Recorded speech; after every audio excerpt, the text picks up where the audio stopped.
గత 4 రోజుల క్రితం ఖమ్మం పట్టణంలో జరిగినటువంటి ఘటన అత్యంత హృదయ విదారకమైనటువంటి ఘటన. సభ్య సమాజం కూడా ఇవాళ తలదించుకోవాల్సినటువంటి పరిస్థితి. అది వింటేనే కళ్ళల్లో నీళ్ళు వస్తూ ఉన్నాయి. మరి అనుభవించినటువంటి వాళ్లకు, ఆ కుటుంబానికి ఎంత దుఃఖం ఉంటుందో ఒక్కసారి మన గుండె మీద చేసుకొని ఆలోచిస్తే మనకు తెలిసి వస్తుంది. దీన్ని ప్రతి ఒక్కరూ కూడా ఖండించాల్సిన అవసరం ఉంది. ఇటువంటి సంఘటనలు పునరావృతం కాకుండా ప్రభుత్వము, సమాజము అందరూ కూడా ఆలోచించాల్సినటువంటి అవసరం ఎంతైనా ఉంది. 12 ఏళ్ళ అమ్మాయి, పాపం స్కూలుకు వెళ్ళే అమ్మాయి, కనీసం అభం శుభం తెలియని అమ్మాయి, ముక్కుపచ్చలారని అమ్మాయి. అలాంటి అమ్మాయి మీద ఇలాంటి సంఘటనలు జరిగితే అసలు మనం ఎక్కడున్నాము, మనం ఎటు పోతున్నాము అని ఎంతో బాధ కలుగుతూ ఉంది.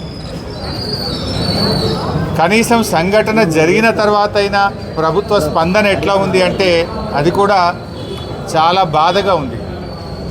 ప్రభుత్వం అసలు ఒక రాష్ట్రము, ఒక ప్రభుత్వము 12 ఏళ్ళ అమ్మాయి మీద ఇటువంటి సంఘటన జరిగితే ప్రభుత్వం స్పందించాల్సిన తీరు ఇదేనా అని నేను అడుగుతా ఉన్నా. ప్రభుత్వానికి కనీసం బాధ్యత కూడా లేదా అని నేను అడుగుతా ఉన్నా. ఇవాళ ఈ ప్రభుత్వం చాలా నిర్లక్ష్యంగా ఆ పేషెంట్ పట్ల వ్యవహరిస్తూ ఉంది. ఏది ఏమైనా ఆ అమ్మాయికి బీఆర్ఎస్ పార్టీ పూర్తి అండగా ఉంటుంది. మాజీ శాసనసభ్యులు ఉపేందర్ రెడ్డి గారు కొంత సహాయం అందించారు, మేము కూడా కొంత సహాయం అందించాం.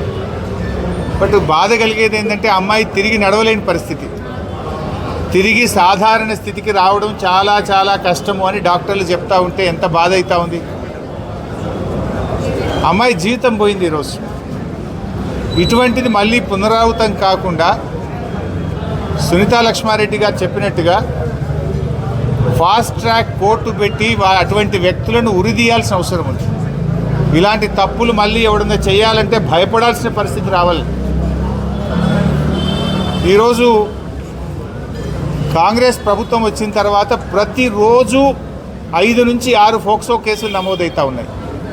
రాష్ట్రంలో, తెలంగాణ రాష్ట్రంలో రోజుకు 5-6 చోట్ల మైనర్ అమ్మాయిల మీద, చిన్నపిల్లల మీద అత్యాచారాలు జరుగుతూ ఉన్నాయి. నిన్నగాక మొన్న వికారాబాద్ జిల్లా యాలాల్ మండలంలో ఒక అమ్మాయి సెల్ ఫోన్ ఛార్జర్ తీసుకోవడానికి లోపలికి వెళ్తే ఆ అమ్మాయి మీద అత్యాచారం జరిగింది. బొమరాస్పేట మండలంలో మైనర్ బాలికపై తన కుటుంబ సభ్యులు, బంధువే లైంగిక దాడికి పాల్పడ్డారు. వికారాబాద్ జిల్లా బషీరాబాద్ మండలంలో జీవంగి గ్రామంలో మైనర్ బాలికపై లైంగిక దాడికి పాల్పడ్డారు. వికారాబాద్ జిల్లా మోమిన్పేట పోలీస్ స్టేషన్లో ఒక ఆటో డ్రైవర్ మైనర్ అమ్మాయి మీద లైంగిక దాడికి పాల్పడ్డారు. మొన్న నిర్మల్ పోలీస్ స్టేషన్లో 6 సంవత్సరాల అమ్మాయి మీద లైంగిక దాడికి పాల్పడి, ఇవన్నీ కూడా ఈ నెలలో జరిగినాయి చెప్తున్నాను. అంటే ప్రతిరోజు ఈ రాష్ట్రంలో 5-6 చోట్ల చిన్నపిల్లల మీద లైంగిక దాడులు జరుగుతూ ఉన్నాయి. అంటే ప్రభుత్వం ఏం చేస్తూ ఉంది అని నేను అడుగుతూ ఉన్నా. ఈరోజు ముఖ్యంగా ఈ రాష్ట్రంలో కాంగ్రెస్ ప్రభుత్వం వచ్చిన తర్వాత ఈ చిన్నపిల్లల మీద లైంగిక దాడులు విపరీతంగా పెరిగిపోయినాయి. 2024 సంవత్సరంలో 2200 మంది చిన్నపిల్లల మీద ఫోక్సో కేసులు నమోదైనాయి, లైంగిక దాడులు జరిగినాయి. 2025 సంవత్సరంలో ప్రభుత్వం కనీసం చర్యలు తీసుకుంటే తగ్గలే. 2025లో 2400 మంది చిన్నపిల్లల మీద అత్యాచారాలు జరిగినాయి. అంటే ఈ ప్రభుత్వం అసలు పట్టించుకోవడం లేదు. ప్రతి సంవత్సరం ఫోక్సో కేసులు పెరుగుతూ ఉన్నాయి. ఇది నేను చెప్తున్న లెక్క కాదు, అఫీషియల్ డాటా, ఎన్సీఆర్బీ డాటా ప్రకారంగానే తెలంగాణ రాష్ట్రంలో రోజుకు చిన్నపిల్లల మీద అత్యాచారాలు పెరుగుతూ ఉన్నాయి. సంవత్సరానికి కేసులు పెరుగుతూ ఉన్నాయి. అంటే ఈ ప్రభుత్వం పట్టించుకోవడం లేదు. ఆనాడు కేసీఆర్ గారు ప్రత్యేకంగా మహిళల కోసం ఒక అడిషనల్ డీజీ ర్యాంకులో ఉమెన్ వింగ్ను పెట్టి, షీ టీమ్స్ను పెట్టి అనేక చర్యలు తీసుకున్నారు. ప్రతి జిల్లాలో కూడా భద్రతా టీమ్స్ పెట్టారు. కానీ ఈ ప్రభుత్వం దాన్ని నిర్లక్ష్యం చేసింది. ఇవాళ ఉమెన్స్ వింగ్కు అడిషనల్ డీజీగా ఉన్న వ్యక్తికే సిఐడి ఇన్ఛార్జ్ ఇచ్చారు, ఏసీబీ ఇన్ఛార్జ్ ఇచ్చారు. ఇంకా వారు మహిళల గురించి చిన్నపిల్లల గురించి ఆలోచించాలా, ఏసీబీ పనిచేయాలన్నా, సిఐడి పనిచేయాలన్నా? ఒక అధికారికి మూడు ప్రధానమైనటువంటి కీలకమైన బాధ్యతలు పెట్టడం వల్ల ఎక్కడో ఫోకస్ మిస్ అవుతూ ఉంది. రోజు రోజుకు కేసులు పెరుగుతున్నటువంటి పరిస్థితి ఉన్నది. ఇవాళ ఈ రాష్ట్రంలో పరిస్థితి లా అండ్ ఆర్డర్ పూర్తిగా కుప్పగూలిపోయింది. కరీంనగర్లో మనం చూసాం, పట్టబగలు బంగారం దుకాణం మీద పడి దొంగలు బంగారాన్ని దోసుకపోతే ఇప్పటి వరకు రికవరీ అయిన పరిస్థితి లేదు. హైదరాబాద్ నడిబొడ్డున అడిషనల్ డీజీపీ వినయ్ రంజన్ రే గారి ఇంటిలో అర్ధరాత్రి ఆయన భార్యను చంపి నగలుతో ఉడాయిస్తే ఇయాలటి వరకు వాళ్ళని పట్టించుకున్నది, దొంగల్ని పట్టుకున్నది లేదు, రికవరీ అయింది లేదు. అంటే ఈ ప్రభుత్వం అసలు హైదరాబాద్ నడిబొడ్డున జరిగినా దిక్కు లేదు, కరీంనగర్ కలెక్టర్ ఆఫీస్ ముంగట దాడులు జరిగినా దిక్కు లేదు. నిన్న ఖమ్మంలో కూడా సెల్ ఫోన్ దుకాణంలో ముసుగులేసుకొని వచ్చిన అంతర్రాష్ట్ర దొంగలు దుకాణం మీద లూటీ చేసి సెల్ ఫోన్లను ఎత్తుకపోతే ఇయాలటి వరకు పట్టుకున్న పరిస్థితి లేదు. అంటే మొత్తంగా ఈ రాష్ట్రంలో పోలీసులు చేయాల్సిన పని చేస్తలేరు.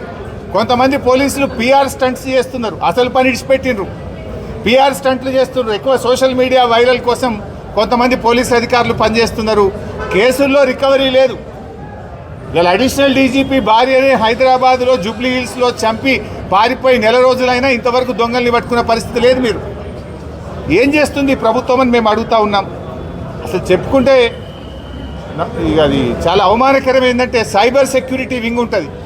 సైబర్ సెక్యూరిటీ వింగ్ పౌరులకు సైబర్ కష్టాలు వస్తే, సైబర్ నేరాలు జరిగితే పౌరులను కాపాడాల్సిన సైబర్ సెక్యూరిటీకే రక్షణ లేదు. ఇలా సైబర్ సెక్యూరిటీ వింగ్ యొక్క X account, cyber security wing యొక్క వెబ్సైటే హ్యాక్ అయిపోయింది. ప్రజలను కాపాడండి అంటే మీ వెబ్సైటే హ్యాక్ అయింది, మీ ఎక్స్ అకౌంటే హ్యాక్ అయింది, ఇంతవరకు అది రికవరీ కూడా కాలేదు.